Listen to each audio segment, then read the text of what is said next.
kukimbia siasa ni kujiandaa kutawaliwa. Yes. Na sisi huwa tunakaa kijiweni.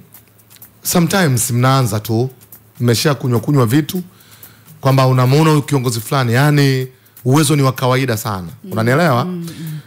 Ukikaa kijiweni unaona ni uwezo wa kawaida, lakini wewe mwenye uwezo mkubwa unasema wewe hutaki kabisa story za siasa. Yani hutaki kabisa mambo ya siasa kila anapojaribu kuletwa mezani. Kwa hiyo vijana wengi bado kuna hiyo mentality kwamba siasa ni kama ya umri fulani hivi.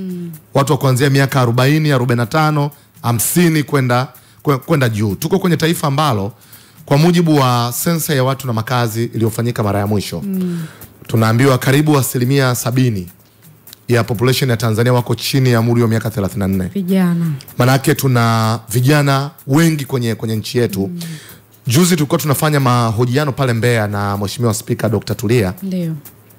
Akawa anasema globally kijana ni mtu ambaye ni chini ya miaka 40 ndio inaonekana kutambulika zaidi. Okay. So ukileta Tanzania chini ya miaka 40 ukaangalia ile population inazidi 70% ya watu tuliokuwa nao. Lakini bado kuna mtazamo kama siasa ni ya watu wazima, sio vijana. Kwa hiyo kwenye mentality hiyo vijana wengi, maana mimi nishapita miaka 40, vijana wengi wanatengeneza mazingira ya kuja kutawaliwa.